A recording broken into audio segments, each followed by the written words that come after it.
to Life Love Etc., a show that covers all aspects of life, relationships, and success. And I'm your host, Anna Elton, licensed marriage and family therapist and sexology expert. And I'm here with our special guest, Lijana Wallenda. I love Lyanna. She's amazing. So she is, check this out, she's the seventh generation of high wire artists from the legendary Wallenda family. Welcome, Lyanna. Thank you for being here. I'm so excited. You have an amazing story, so I can't Thank wait you. for you to share your story. Thank you. I'm excited to be here. So I know we met not too long ago, to be exact, in May, right? Yes. The Leap conference. I mean, to be honest, like when I met so many amazing speakers there, and you impressed me a lot. Well, thank you. And you impressed me too. Awesome. So I'm glad that we were able to connect. So can you tell us about yourself, who you are, about your family, Sure. and how you became the high wire? Sure. So I come from 7 generations of circus performers. My family dates back to the 1780s, performing in circuses back in Europe. Wow. My family's the Wallenda family. My great-grandfather brought the name to fame back in the early 1900s here in the United States by doing amazing high wire stunts here. And he did all the late night TV shows back in the day. He became a celebrity back in the day. So a lot of the older generation remember him.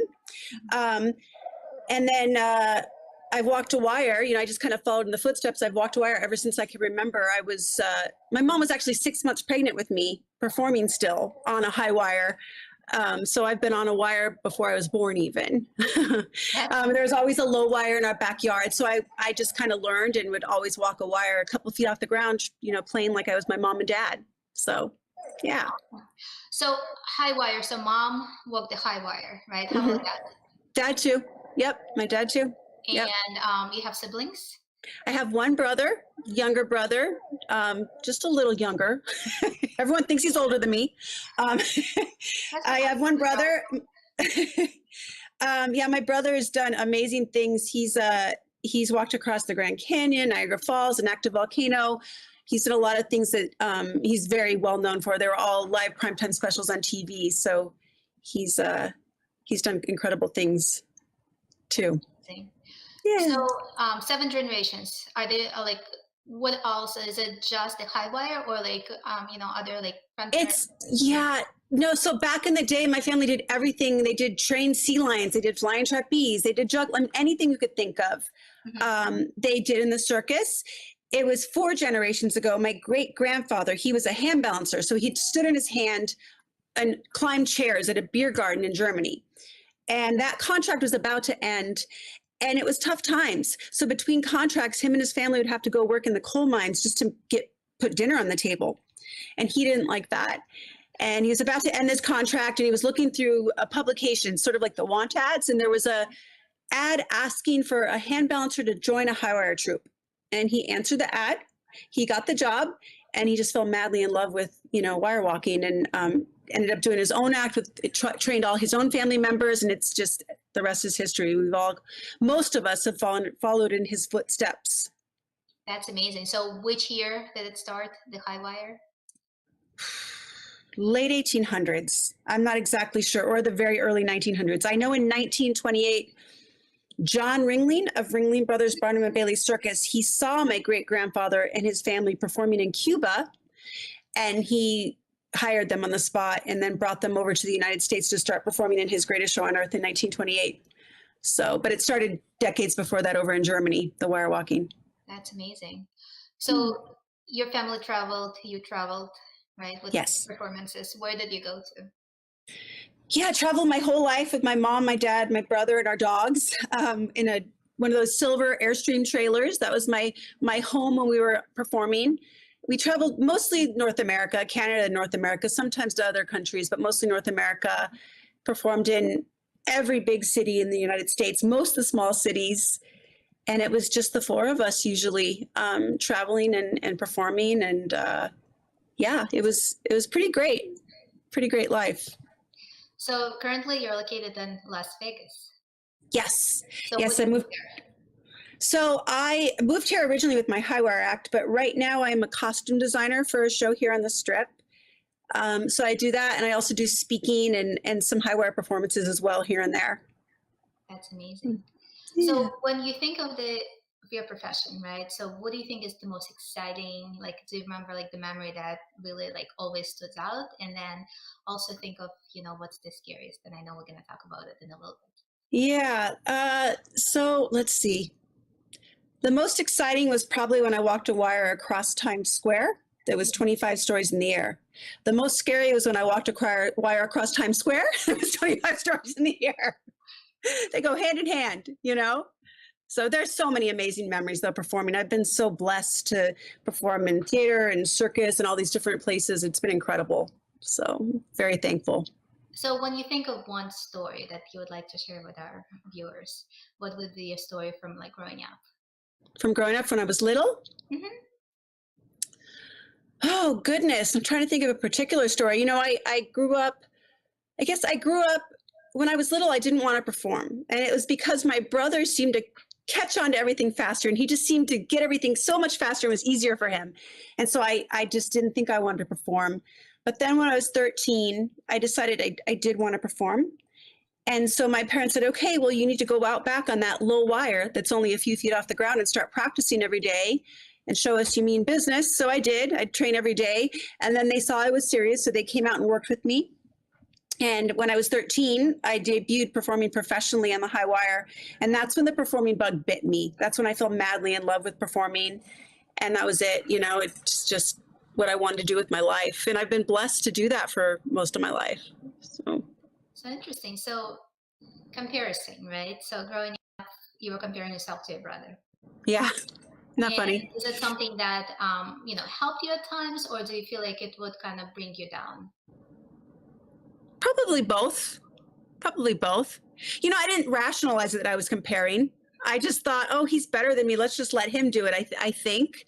And I think it probably did discourage me, like, oh, maybe I'm not good at this. But that wasn't, that wasn't true, because I am good at it. And, I do love it. It's like my passion, walking the wire and performing. So it probably was a little bit of both. There were probably days that I was like, I don't want to do this anymore. And then there were days that, it helped me to be like, oh, I'm going to practice and get better than him. It's just the way it goes with siblings. So growing up, have you imagined and envisioned anything else but being part of, your family walking the wire, or you wanted to do something else?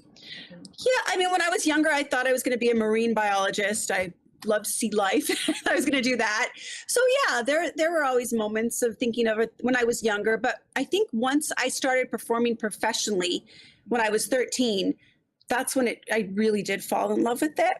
And I think that's when I started to think that that's what I would do with the rest of my life.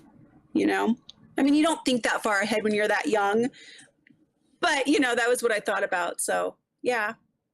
So when you were 13 and you started to perform professionally, so how did it look like? So when you think of your average day, your average week, like what would you do? How many hours would you need to practice? How many performances would you have? It would vary between what city and what show we were doing, but usually there's probably, there's often 2 shows a day, sometimes 3, and it's usually 5 days a week. When you're performing in a show, you're usually not training that much because you're saving your energy for the show. Mm-hmm. But it was great because I was always with family. It was my mom, my dad, my brother, and I. So we're very close knit, and I really think that that was great. Sometimes we would train after the show, but it would just depend on what we were doing, what skill we were working on in that moment, and what we were doing. So at that point, you were always moving, right? Was there like a home for you, or like yes, you would come back to, or it was? Yes, yeah. We still have a house. My parents have a house in Sarasota, Florida. Mm-hmm. That was like our home base. Mm-hmm. And then we would travel. Sometimes it would be 6 months. Sometimes it would be 11 months, out of the year. My brother and I were homeschooled, but then there was a private school we were also enrolled in. And so when we were home in Sarasota, we would do the same curriculum and would fit right back into that school. And so I had a bit of both lives, right? I had the traveling life and the homeschool life, but then like my very best friend to this day, we met when she was 3 and I was 4. We're still best friends. We met at school. So I had the best of both worlds. It was very blessed. That's amazing. Yeah, I was about to ask you, like always traveling, how was it with your social life? Do you feel like you were able to make friends, maintain friends? Absolutely. With circus, there's a group of performers, at least back in the day, that we knew all of them, and they might be in this one town with us performing, but maybe not the next town. But you'd always meet up with different friends, and I'm still friends with a lot of those people that I met up with as well. Sorry, my dogs are out of control right now. So they're distracting me. So yeah, you grow up, it was like a community in itself, the circus community, so I still have many lifelong friends from the circus that I would perform in this city or that city or this run of performances. So when you perform, right, is there any safety net that you guys use, or you just go and you walk? Yeah, no, usually there's not. For a few reasons, but for one, it kind of inhibits you often to have the safety lines on. It makes it a little bit harder to have those lines on you. But my great-grandfather, he didn't believe in nets. And it was because when you have a net, it's just in your mind that, well, if I fall, it's okay. The net's going to catch me, but it's never, ever okay. My great-grandfather had a brother who was on the high wire and fell into a net and bounced out and was killed, actually. So he never wanted it in our mind that it was okay to fall into that net, that we were fine. You never know what's going to happen. All the equipment could fall on top of you. You never know. So it's never okay just to kind of give up and fall. And I think when you have a net below you, you're more likely to, when it gets really hard and tough, you're more likely just to bail. And that's never okay. So that is kind of the mindset behind that. But it becomes really dangerous, right? Yeah. So do you want to share what happened in 2017? Sure, yeah. And so in 2017, my brother had called me and asked if I wanted to come down to Florida. He was getting ready to do a show down there.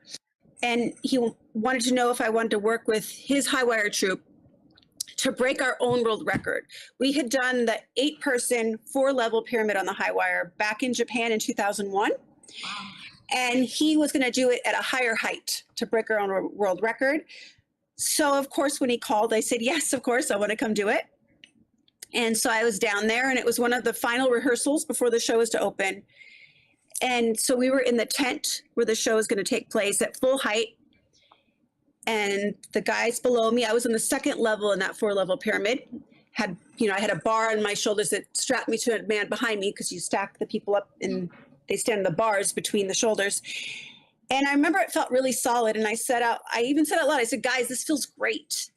And then within seconds of that statement, I got this jolt something I never felt in my life on the wire. We still don't know exactly what happened, but I got this jolt, jerk. And I just remember remembering the training that my parents, had put my brother and I through, and trying to stay as solid as I could, because I didn't want to move my shoulders to move the person that was standing on the bar above me. And so what you do is you use your balancing pole. You hold onto a pole when you're doing that kind of a pyramid, and you use that to balance you. So I remember trying to stay as solid in my shoulders, and the balancing pole going up and down and up. And then I remember it going completely vertical and pulling me off the wire. And so in that moment, my parents had trained my brother and I always to grab the wire if anything were to happen, so you wouldn't fall all the way to the ground. And so I turned to look for the wire, and I remember seeing it below me, and I tried to reach for it, but because I was on the 2nd level, I fell too far away from the wire.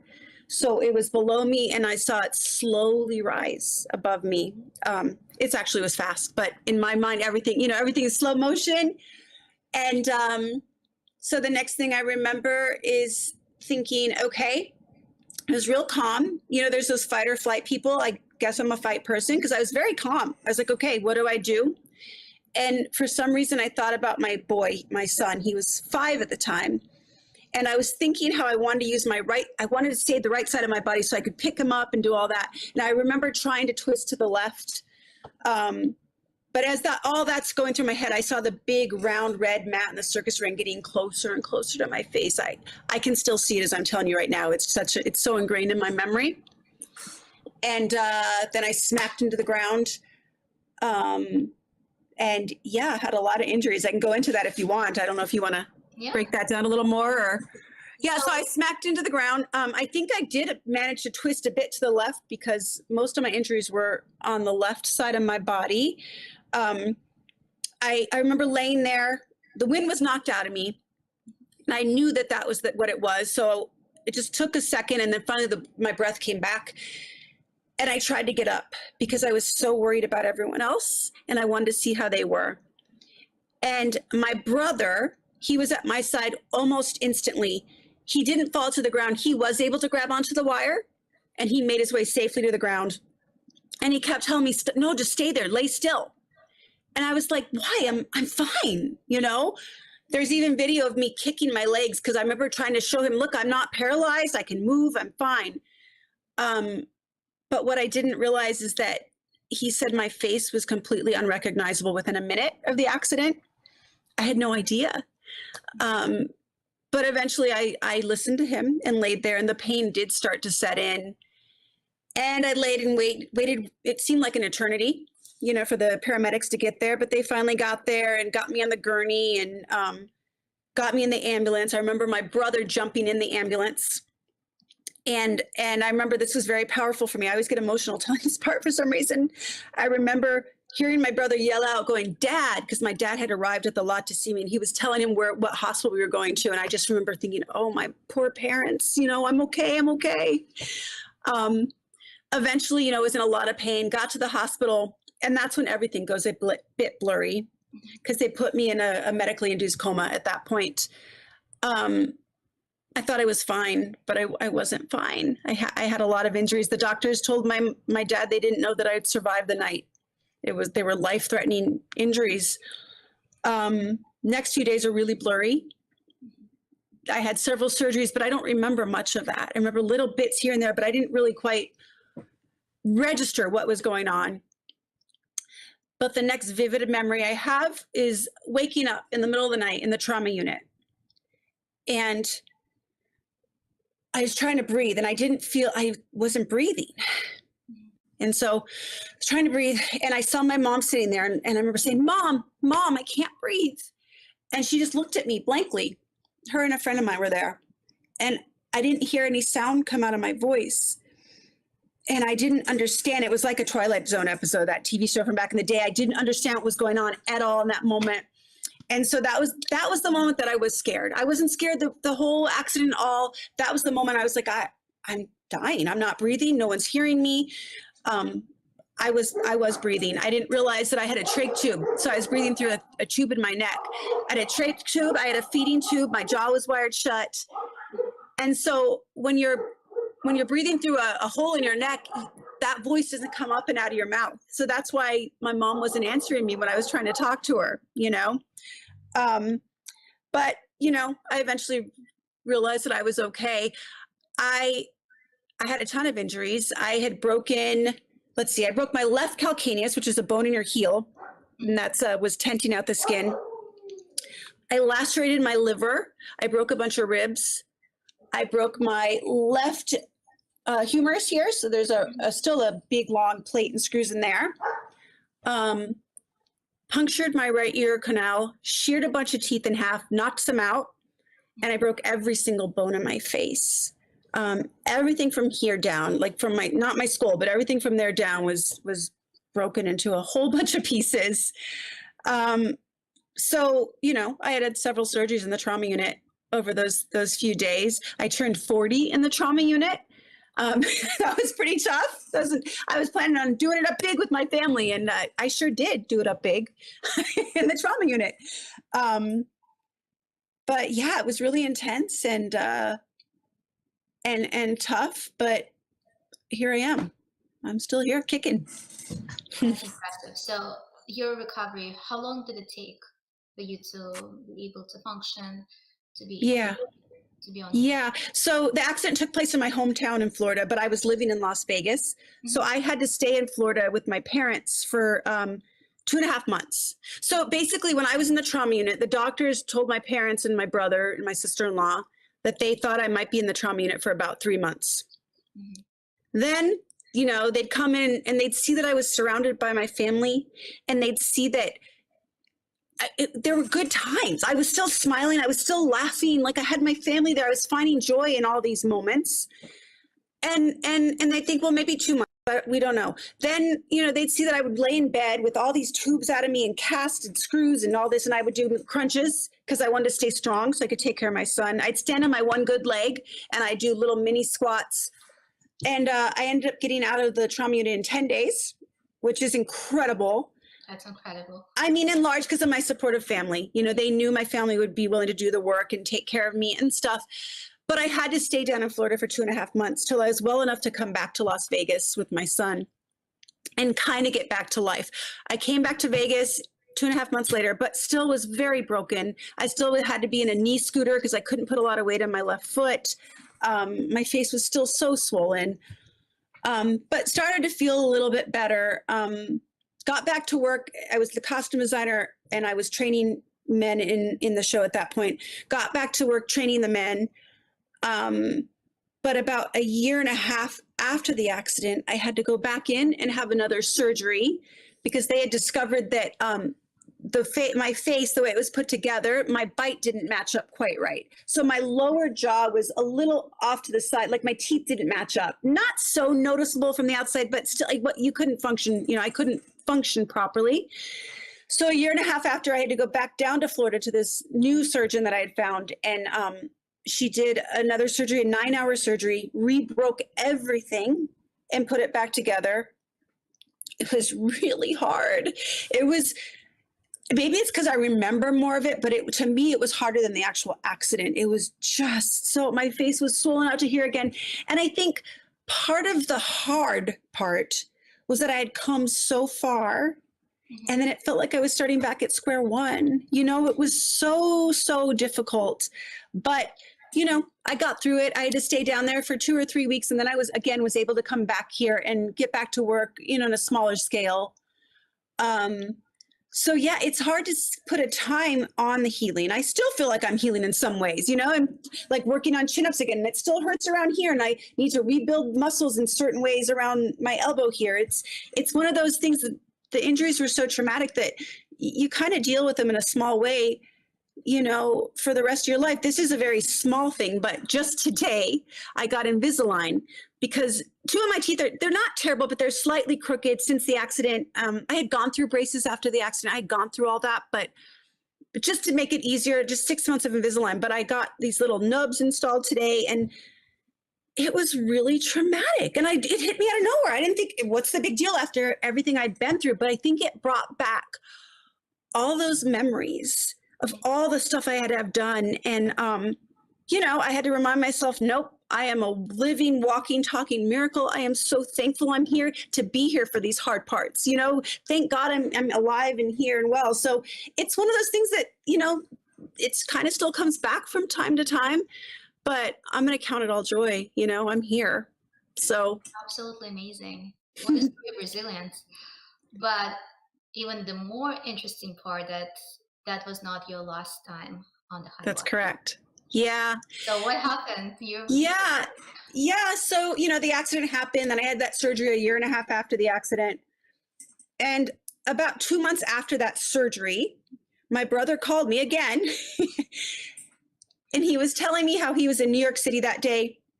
He was looking over Times Square and got permission from the mayor's office to stretch a wire between the 2 towers in Times Square. And it was going to be another one of his big primetime TV specials. Mm-hmm. And, you know, I'm thinking, great, I'll be there. I always go and support him and see him do these walks. And then he said, hey, do you think you want to do it with me? And my passion for walking the wire instantly, like it takes over always. And I said, yes, of course. And, you know, I was really excited and started training right away here in Las Vegas in my backyard on a low wire. You know, it's only a few feet off the ground. Mm-hmm. And that was great. And I was building up my strength. And then I traveled down to Florida to start training more intensively with my brother. And I got on a wire that was 15 foot high. Not very high in my world of wire walking, but that's, it's almost 2 stories high. And so and that's nothing to me. That's so low to me in my life and career of wire walking. But the first step I took on that wire, I just started seeing flashbacks of that big round red mat in the circus ring getting closer and closer to my face. And I kept reliving the accident and that PTSD. I didn't realize I had PTSD, but man, it took a grip. Got a hold of me. And so I just kept having to push through, and I didn't want to do it at that point. I just started hearing all these lies in my head, thinking, who do I think I am? I'm a failure. I fell. How do I think I can do this? What is wrong with me? I'm a failure, and it was really hard. It was really hard. I'd be on the wire walking and in tears often and just trying to push through the fear. But that fear, something I had never had so intensely in my life before, it really took a hold of me. But I'm not a person to give up, and I had committed to doing this. And so I kept going back every day, and I kept practicing. And we had moved from that wire that was about 2 stories high. We moved to one that was 50 feet high.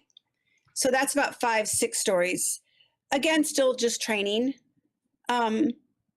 And I was walking the wire very rigid and stiff and just stricken with fear. Like I just kept seeing that image that I saw as I was falling. I kept thinking these things that, why am I doing this? I'm not good enough for this.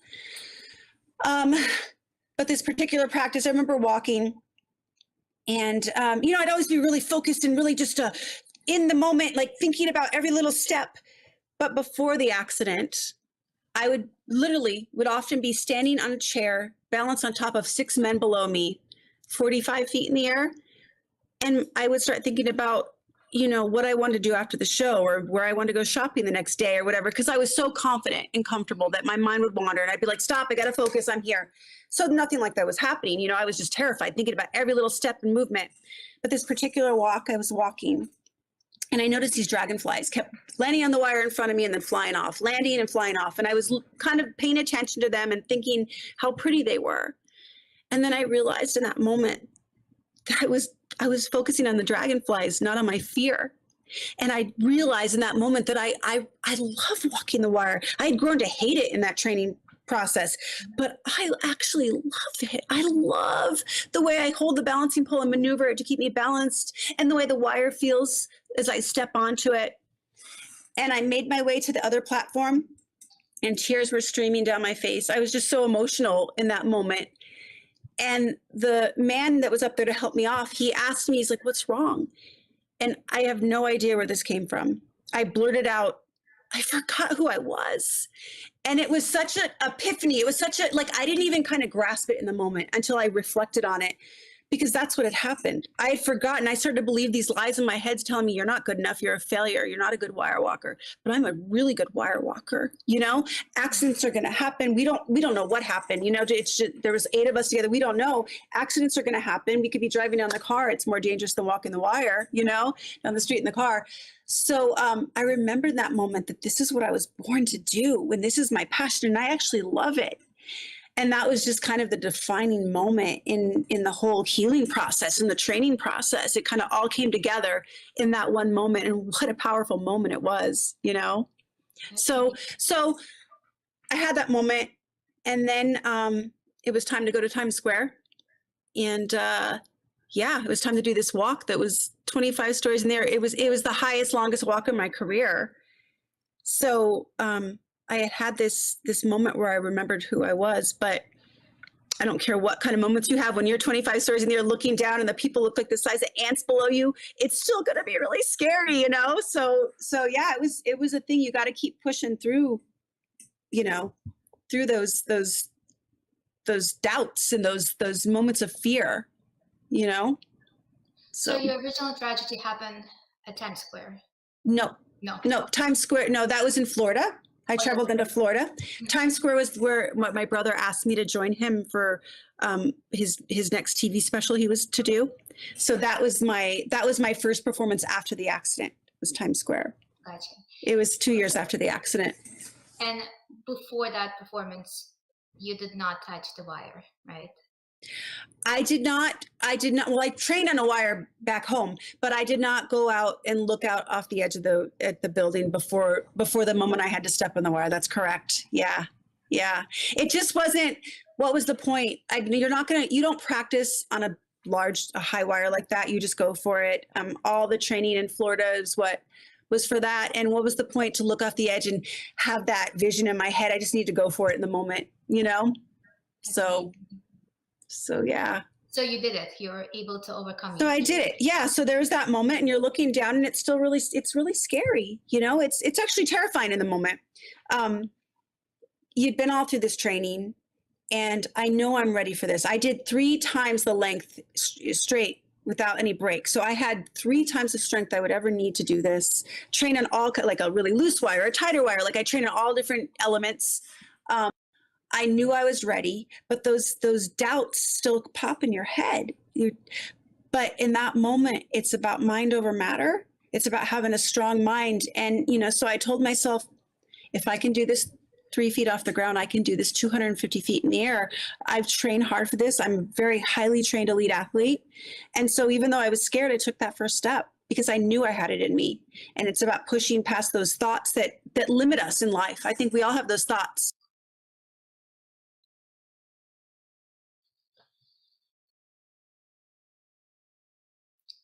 I think we lost Lyanna. She will join us in a second.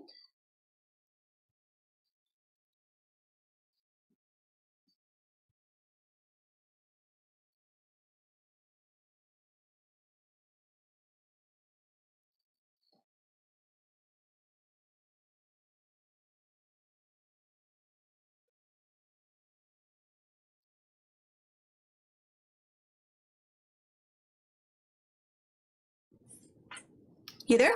Yeah. Okay. I don't know where I cut off.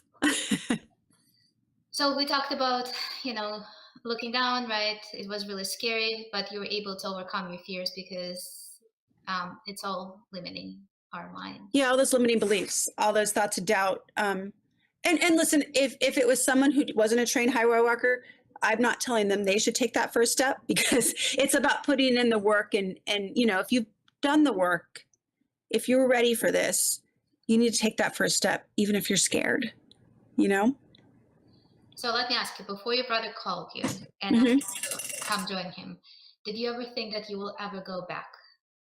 I always knew I'd go back. I remember being in the trauma unit saying, oh, I'll go back. I didn't realize how hard it would be until I actually started training and the wire that was about 2 stories high. That's when that fear struck me. I didn't realize that I was going to have that PTSD and those visions and stuff, remembering what had actually happened. But I always thought I'd go back. Yeah, I did. Probably not back to the highest, longest walk in my career, but I knew I'd go back. That's amazing. So were you able to overcome your fear, address your PTSD, right, in real life? And do you still have any nightmares or any flashbacks, triggers? Not really. But I will tell you about something that happened about a week and a half ago. About a week and a half ago, my brother had asked me again to come do a walk with him and speak at a youth conference. So the wire was probably about 50 feet high, 5 or 6 stories high. And, I was training same as I did for Times Square in my brother's, at his place down there, and was very ready and was not at all concerned about this walk. But the night before, I had a new costume I was going to wear. And I thought, listen, I'm going to go on the 10-foot high wire and practice sitting down and standing up in it, because that's where it gets kind of tricky in that moment. And I did, and the costume was really, really restricting. Even though I put all these stretch panels in, it was something about the way I sat down. It wasn't stretching the way I needed it to. But I kept pushing through, and I did it about 5 times. And the 6th time when I stood up, it wasn't quite right. I was fine, but my foot was not placed steadily on the wire. I wasn't sure-footed. I still was perfectly okay, but it wasn't great. And my sister-in-law noticed it too. And I was like, I don't want to be worried about that when I'm up there 50 feet in the air. So, I was up till 2 in the morning with my mom and sister-in-law and my niece redoing a different costume that was stretchy enough. And and then went on to do the walk. But that fear, those doubts kept coming in my head. It's, that fear, it's not one and done. It does want to come back. You do remember that, and you start thinking, man, should I be doing this? What am I thinking? And, no safeties again. But again, it was the same thing as Times Square. I knew that it was the sitting down and standing up that made me concerned. Mm-hmm. For whatever reason, I'm in my head about that. And that practice the night before really got me rattled. But I kept saying, no, I've done this so many times. I am qualified to do this. I am prepared. And so I, again, pushed the fear and I did it. And it was so easy. Once I stood up, I was like, oh, that was like cake. That was easy, But again, I start hearing in my head, like, what are you thinking? You really think you're good enough for this? Yes, I do. I'm saying, yes, I do. I practiced hard. I am ready. And, I tell this story not to put myself on a platform like, look at what I did. It's not about walking the wire. It's about whatever it is in life that you're doing. We all have those things that has stripped pieces of our confidence away. We've all fallen off wires in one way or another, right? I say this a lot. And, we all can get back up. The thing is I understand I'm sensitive to some people maybe can't get back to the exact same way their life was. Maybe they're very badly injured. I'm very blessed that I'm able to get back up to walking the wire. So I'm not trying to tell everyone to, you should get back to what we were doing. Some people, but push through and get back to your modify it, to get back to your new normal, whatever that can be, because if I decided not to walk the wire again, if I listened to that fear and those lies, that would have been fine. No one would have thought anything less of me. But what a sad thing if I didn't push through and I didn't remember who I was and I wasn't living to my full potential and doing what I love. What a sad thing. And I think a lot of us do this. I know I have in different areas of my life where I live a smaller version of me instead of being who I was meant to be and living life to the fullest. So I tell this story because I hope whatever the people listening to me are going through, that they know that, you can get back up. And when you do, you're going to remember who you are in that moment, So yeah, that's kind of my mission, I guess, is to hopefully inspire people to get back on their wire, whatever that looks like for them. I love that. So what is your mantra? So whenever that voice creeps in and tells you you're not good enough, what are you doing? What do you usually say to yourself? Well, I remind myself my whole life has led me to this moment. I've trained so hard. I really am on the wire. I'm an elite athlete. Like, I train so hard. I always have way more strength than I would ever need in that particular walk. And I remind myself that what I can do down low, I can do up high too. Mm-hmm. Even though it's the stakes are a lot higher, I'm so capable of doing this. So it's about having a strong mind. It's about mind over matter. And again, if I didn't practice and I wasn't ready, it would be foolish of me to step on that wire. But I do the prep work. I put the time in. I work hard and I'm so ready. So I remind myself that brings me confidence in that moment to know that I prepared for this. That's amazing. So what's next for you? What's next? Well, I'm hoping more speaking, maybe a little more performing this winter. We're kind of trying to work that out right now, but I'm hoping more speaking. I really enjoy speaking to people. And like I said, trying to inspire them to live life to the fullest, whatever that is for them, So if you're able to give advice to your younger self, what would you say to yourself? Oh man, there's so many things that maybe don't even pertain to what I'm talking about. But like, one thing I'm dealing with right now is like, even if I don't feel prepared, like I have everything ready to go, still go for it. Not when it comes to wire walking. I just said I prepared for that, but like, for instance, some of my speaking, maybe I'm like, am I good enough yet? But I am. I have to just go with my life experience and all, or if I don't have the best promotional material, just go with it, So I'm trying to do that and not limit myself and thinking, oh, I'm not quite ready. I am ready. So there's that. But also, I think I would tell myself that I'm so much stronger than I ever realized. I never knew that I could go through something like this and get back to walking the wire the way I have. So I think, you're so much stronger than you are. I say that to people a lot. I'm like, no, you can do this.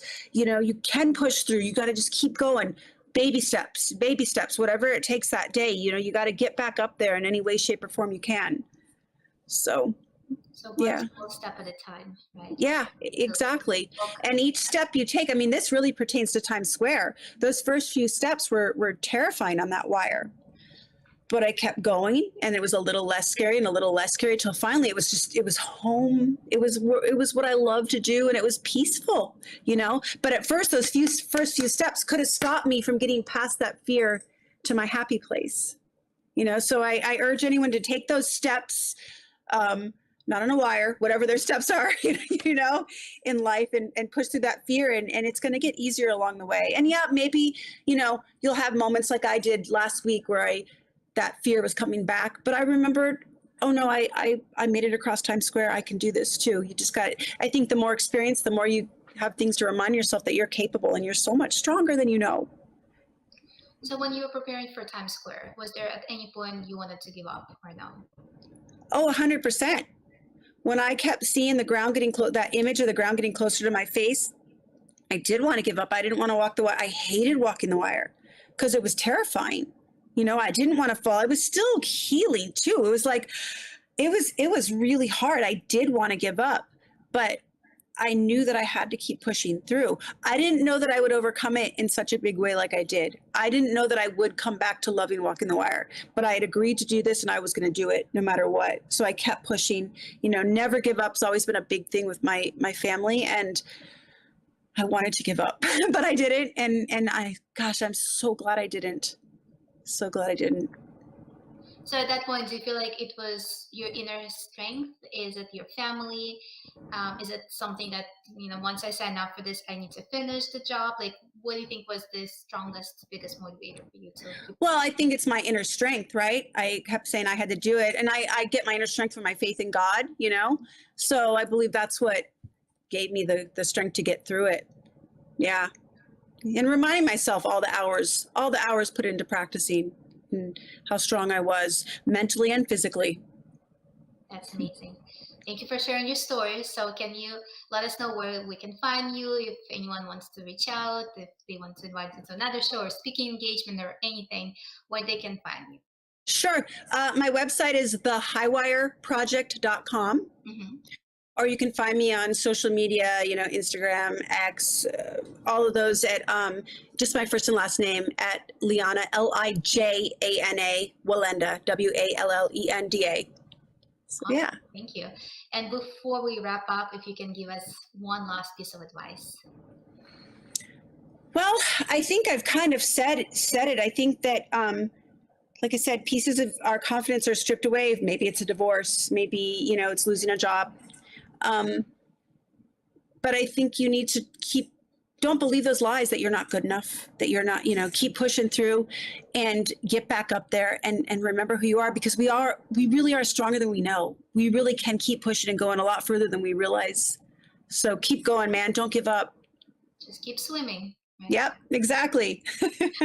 Awesome. Thank you so much. It was amazing. I'm so impressed by your story. Thank you. By your resilience, right? And by the will to keep pushing forward. Thank you. You're amazing. Thank you. I always say this: who is awesome? I'm awesome. So just remind yourself, who is awesome? I'm awesome. You're awesome. And we're all awesome, right? So, yes. Thanks for being here with us. Thank you for viewing us, listening to the story, and hopefully everyone can take something away from Lyanna. I hope so. Thank you, and we'll see you again in 2 weeks. Thank you. Bye.